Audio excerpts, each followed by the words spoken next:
It's us. We're on a win streak.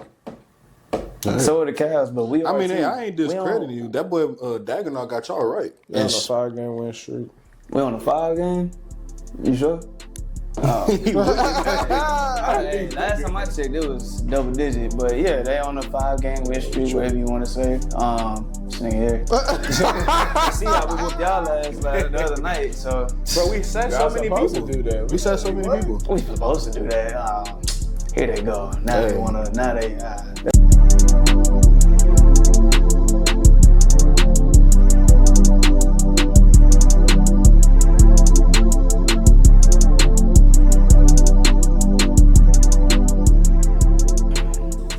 We see the West is getting crazy, man. So who is the scariest team in the West? I think realistically, and obviously I'm a Rockets fan, so I don't like to admit it, but I think Los Angeles Lakers. I think it's the Lakers. First off, the Luka Doncic inquiry, I mean, that's humongous. That's everything. That's the biggest deal in NBA league history. You're getting arguably a top 2 player in the league for, I wouldn't say aging superstar, but you say AD's a top 12 to 15 player for sure. The Lakers, LeBron is actually able to play off the ball for the first time in his career where he can trust the other ball handler that he has outside of, Kyrie Irving, things of that nature, but Kyrie's more of the 2. Luka can run the show, take a lot of that offensive prowess off of him where he doesn't have to play on the ball. He can play off the ball, off screens, a lot of catch and shoot opportunities, reserve his energy for the defensive end. Obviously, he's been a way better defender in the previous month or two since the Luka Doncic acquiring. Yeah. LeBron just won Player of the Month, and he's 40 years old. I mean, I think we got to take a moment and to acknowledge his greatness. I mean, that's ridiculous. 40-year-olds not supposed to take. He did just touch 50. Yeah, 50,000 for sure. I mean, obviously we knew it was gonna happen. LeBron is, he's on that goat mountain for sure. LeBron career when it's over will be a documentary, and then another one because it's been so damn long. We don't know when he's gonna stop. It might as well be a TV series. But I think the Lakers are dangerous because they're able to play that style of offense that a lot of teams want to play, and the lineups that they want to play, but they don't have the right personnel. They have a guy, LeBron James, that can go 5 and guard your 5, but also they have big wings. Rui Hachimura, 6'8". Dorian Finney-Smith, 6'9". You got Jackson Hayes, who's I give him he is 6'10", 6'11", but you don't really key in on him when it comes to just like he isn't a huge part of that success, but he's kind of that splash play that comes in and energize. You get him to alley-oop dunks, give him a couple blocks here and there. He's 7 foot, bro. Huh? He's 7 foot. He's not realistic, no 7-footer. He's about 6'11", 6'10"-ish. But it's a style that they're playing that's it's swarm. It's like it's annoying. It's a gnat. It's always somebody swinging at you. It's a guy in Jokic, and I would say the Nuggets would be the bigger contenders, but obviously I'm seeing J.J. Redick and his game planning. You're able to put a Dorian Finney-Smith, but then you're doubling quick and you're playing fast out of it. And it just, from the top to the bottom, the Lakers look like a well-organized machine. You got Luka Doncic coming into his own now, dropping down there 30-point double-doubles on the normal night. Yeah. 30-point triple-doubles when he gets to, like, really being Luka Doncic. The threes that you seen that wasn't going for him at first, he kind of got his legs back. He's shooting the hell out of the ball right now. And Brian, they just went for 30 apiece the last game they played, and they about to play in about 20 minutes. So we're going to see the show once again. But the Lakers are just they're coming into form for sure. Austin Reeves really stepped up. I mean, Austin Reeves was realistically playing like a real deal too before his injury, and obviously by the time he comes back and he gets into form, that's going to be even more dangerous squad. Jared Vanderbilt, Gabe Vincent. Scrappy guys, scrappy defenders that'll go out there and play their roles. Gabe Vincent is if he gives you a 3, that's realistically why you want him on the court, but he's able to pick up the guards full court, alleviate some of that, or chew some of that clock. When it comes down to, you know how ball handlers bring the ball up the court and you can set the play. He got you back there for a solid 6-7 seconds and make you have to work for it. So I think realistically it's the Lakers. Yeah. That's not a bad answer at all. And it's probably the most popular one, absolutely, because they have been on the heater. I mean, you haven't even mentioned guys like Dalton Connect, who, I mean, he's shown bits and pieces of flashes. I mean, we thought that he was going to probably be in a situation where he was going to feel a little bitter when compared to the trade situation he had with the Hornets that obviously didn't fall through. And he's out here, putting in the work as well. So I got to give him his level of respect. I'm pretty sure Mar would probably say someone like the Thunder, but not only because of bias. I mean, they are the best team in the West record-wise. But me, I think I'm rocking with my guys. Them boys in that Mile High City, they putting on the show too. Jokic is still Jokic at the end of the day. And while LeBron James is a monster in his own right, at this current stage and age, we all know who the best player in the NBA is, at least amongst us three. Also, I think it's even crazy to think about it from the simple fact of how special of a talent he is, to where he elevates everyone else to new heights. And not even just new heights, but consistent heights. I mean, MPJ is MPJ. We all know he's as streaky as they come.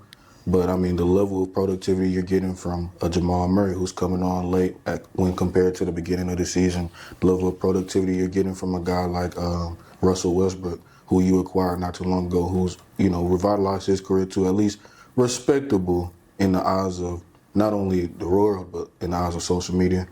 You got a lot of pieces on that squad that have a lot of veteran leadership due to their playoff experience that is extensive. I think also in their own right, they play at a level of pace that is a kind of uncommon for a majority of teams in the NBA. They're slow and methodical at times for sure because they have a heliocentric big man, which is rare to see in today's NBA. I think also they got guys that could play a solid amount of scrappy defense as well. Ultimately, I just feel like Denver is in a position where they're one of the few teams that realistically can pose some level of a mismatch versus any team they can face, not only in the Western Conference, but potentially the East, that could potentially lead them into a finals run, especially if the seeding goes right for them. I mean, even with their lumps and bruises, they're still sitting at number 2. And who's to say they ain't going to stay there? Who's that 2? Denver. No, that's LA. Hey, will it be there after tonight? We shall see. I think they still would be there.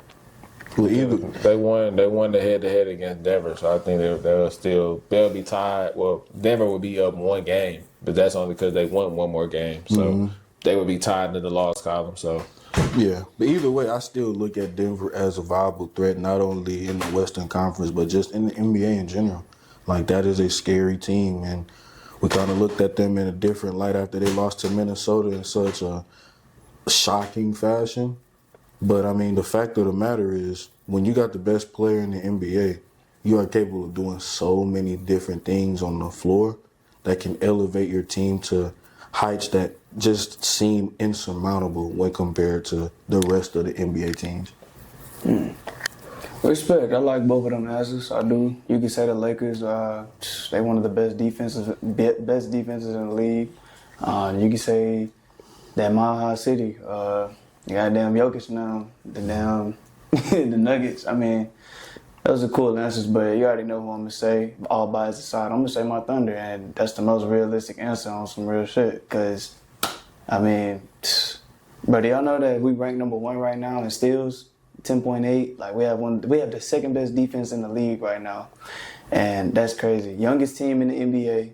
You know what I'm saying? You got Shea playing out of his mind. Then has several 50-point games. I mean, shit, you got J-Dub, he coming out, dropping 20-plus a night, you know what I mean? So, yeah, everybody playing pretty damn good, you know what I'm saying? They handling their business. I don't see no reason why we shouldn't make the finals.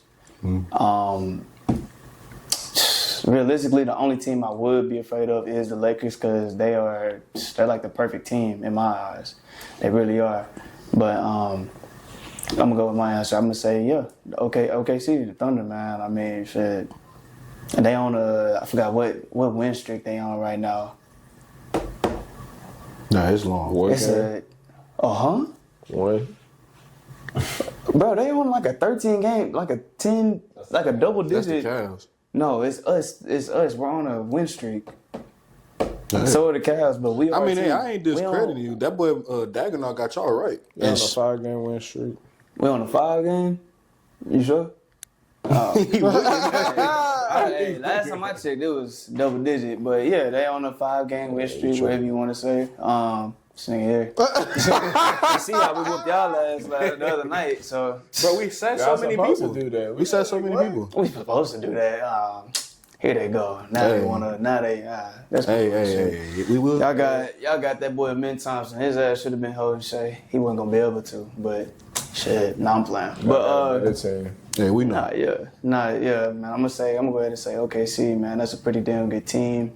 They just got to come with it in the playoffs. Everybody does. If they can play like how they're playing in the regular season, like I know Shea will, you know what I mean? But if everybody can elevate that play, you know what I'm saying, play how they playing right now, because I know it get real in the playoffs. Yeah. They should most definitely be a team to fear. You know what I mean? That's a very good team offensively and defensively. Yeah. So look out for the Thunder. Shea might get him one.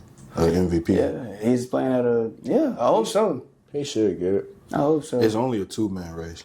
Jokic and him. Yeah. Their defensive rating is 105.9. No, I mean, when you got that many Defensive rebounds, when you got that many big bodies on the team that are rangy and athletic as hell, I mean, you're going to be spectacular on that side of the ball. That's crazy. They rank first in the league in steals, but they scrappy as fuck.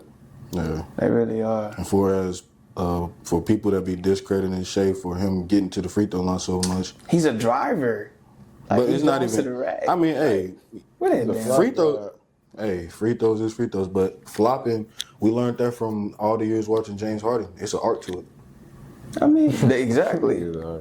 He does lead the league in made free throws, bro. But he makes 90% of his attempts. You know what I'm saying?